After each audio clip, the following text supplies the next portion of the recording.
everyone, my name is Daria. Welcome back to my channel. And today I just want to sit down and have a discussion with you guys and probably go on a bit of a ramble about the changes that I've seen in my reading habits over the past year to year and a half. But before we go any further, I want to thank Skillshare for sponsoring this video.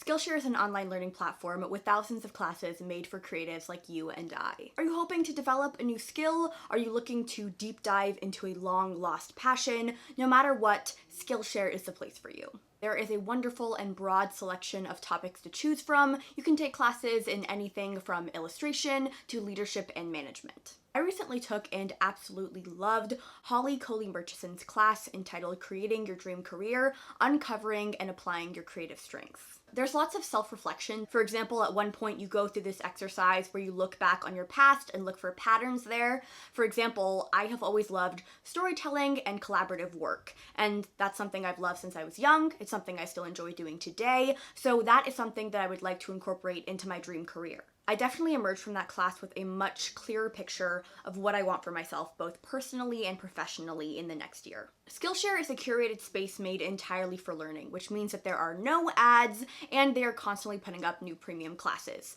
Seriously, you will never run out of things to watch and learn. And the first 1,000 people to click the link down below will get a 1-month free trial of Skillshare, so you can explore your creativity. So I was on Goodreads just sort of taking stock of what I've been reading. I was changing around, the shelves of some of my books. I was also giving books lower ratings than I previously gave them. That tends to happen a lot. I tend to take some time away from a book and then realize, hey, it actually wasn't a 4-star read. Let me just bump that down real quick. I also decided to sort of look back on all my previous reading challenges, particularly looking at 2020 and 2019. And I took a look at all the books that I read those 2 years, and I decided to sort of tally how many of them I read physically and how many I listened to on an audiobook. According to my estimates and what I can remember, 33 of the 100 books I read in 2019 I listened to on audio. And even I can do basic math like that and know that comes in at 33% of the books that I read in 2019. Then we move on to 2020, and the amount of books that I listened to on audio almost doubles. 75 of the 115 books that I read, I actually listened to on audio. That's coming in at about 65%. And so far in 2021, I have read 42 books, and 29 of them I've listened to on audio, coming in at 69%.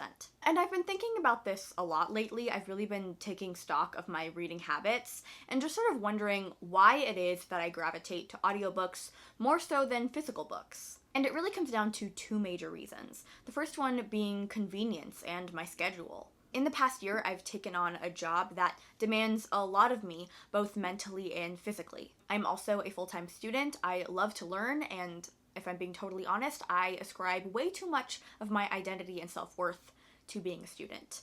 And I don't know if that's ever going to change at this point. And of course, I have you guys, I have this channel, and so my days are getting busier and busier, and I find that I only have little pockets of time throughout the day when I can read. I do a lot of driving daily because of my job, and that's obviously an ample opportunity to listen to an audiobook to squeeze in some reading. And even when I come home, I find that if I try to look at a book or even try to read something on my phone, my eyes start glazing over. I've always been the type to fall asleep very easily, and now that I'm getting older, I'm getting busier, I'm becoming more and more exhausted as the day goes through, I find that I can't keep my eyes open at the end of the day. Now, the second reason that I think I've been gravitating towards audiobooks so much recently, and this is honestly probably the driving factor, is the fact that I just prefer audiobooks to physical books. I know that's going to be a slightly controversial opinion. I really don't know why, because it's just a matter of preference. For as long as I can remember, I have loved the art of oral storytelling, listening to stories, telling stories. It's always been a part of my life. I can remember when I was younger, my dad would drive me to elementary school, and every morning I would sit there and I would read him a book as he drove me to school. We read Junie B. Jones, Magic Treehouse, Percy Jackson, Diary of a Wimpy Kid. My dad loved that one, and I would always try to describe the drawings to him. It was so much fun. My parents were always reading to me and my sister as we grew up. My sister was always reading to me. I remember getting picked up from school by my aunt, and my little cousin would be there, and I would spend the entire drive home just making up fantasy stories and mystery stories and telling them to her. Amongst Persians, like many other ancient communities and populations, oral storytelling is a really important part of the culture. And as I continued my education through middle school and high school, I found that I continued to prefer this oral form of storytelling, and it was the best way for me to learn. For example, let's take my junior year advanced placement US history class. Oh, that class was a doozy. We had a textbook this damn thick. We read the whole thing in 2 semesters. I was reading about 30 to 40 pages of small text, fine print, every single week. And I honestly couldn't tell you a goddamn thing that I read in that book. But I specifically remember this very detailed and vivid anecdote that my teacher told about some random British spy in World War II. Like, I remember that so clearly. I remember the way that he looked, how he was pacing as he told it, and that is the story that stuck with me. I remember taking the advanced placement test at the end of the year, and that story stuck in my head. I'm pretty sure I used it in like an essay or something. What I love about oral storytelling is getting to watch someone as they tell a story. You get to see their hand movements, you get to listen to the tone of their voice, the intonations rising and falling. So when I listen to audiobooks, I am in the zone. I am absolutely focused and engaged with the story, way more than I would have been if I picked it up physically. There have been a number of books that I've read recently kind of in a dual way. So I'll listen to it on audiobook and then I'll try to also read it physically. And I found that every single time I tried to read the book physically, my mind would just wander. And even if I was fairly focused on what I was reading, I found that I wasn't picking up on the small, subtle details the way that I did when I was listening to it on audio. So yes, this is me taking a stand, I guess, even though this is like literally shouldn't even matter. This is me saying that I prefer audiobooks. Let's go ahead and talk about the criticisms about audiobooks.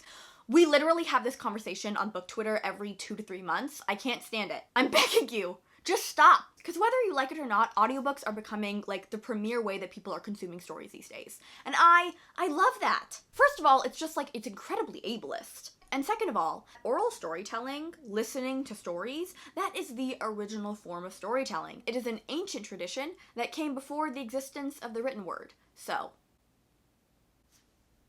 also there is this assumption that when people listen to audiobooks because they crank up the speed to like 2 to even 3 times speed, that they're not really sort of understanding what they're reading. I think we all can acknowledge that some people read quicker than others. I know that me and my sister, she reads far faster than I ever could. And we've actually tested ourselves. We've read the same page at our regular speeds, and both of us understood what was happening on the page. Both of us made the same inferences about what was going on. We had the same level of understanding and criticism as each other, even though we read at different speeds. So then when you apply that logic to an audiobook, some people are going to listen to it slower so that they can consume the story the way that they would like to, and then some people will choose to speed it up. And both these persons can have the same level of understanding and comprehension of the material. Also, yes, sometimes people just speed up their books in the same way that people will skim through a book. I know for me at least, there are some books that I pour into, that I want to consume and think about, that I really want to dig into.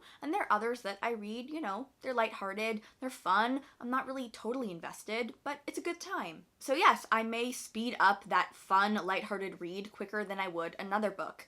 I don't think that there's anything inherently wrong with that. I don't think it makes you a bad reader.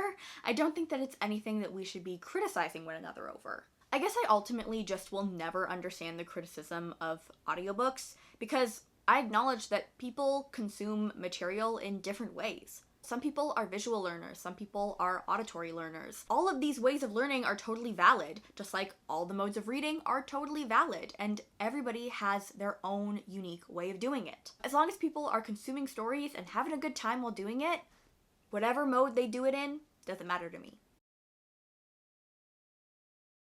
I also want to mention that a surprising benefit of listening to audiobooks is that I've actually become much smarter with my buying habits. Prior to 2020 and 2019, I was buying pretty much every new release that I was interested in straight off the shelf when it came out. But nowadays, I have a totally different system. I'll borrow and listen to the audiobook, and if I find that that story is one that really sticks with me, that I want to read over and over again, I will go out and buy the physical copy. I know I've done this with normal people, and it's been a really great and beneficial system. All in all, I just feel like audiobooks have been such a blessing to me. I'm gonna keep listening to them, I'm gonna keep enjoying them. And a lot of these audiobook narrators are giving full-on performances. I have so many audio favorites, and if you guys want me to do a recommendation video, I would be more than happy to do it. So that is it for me today, you guys. I hope you enjoyed this video, and if you did, don't forget to like, subscribe, and comment down below. Join in on this audiobook discussion. Do you find that you have been listening to them more and more often, like I have?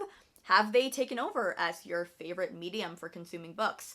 I don't know if many people are going to agree with me on that front, but I'd love to know. If you want to find me or follow me anywhere else on social media, all the links will be down below. I love you all very dearly, and I look forward to seeing you in my next video.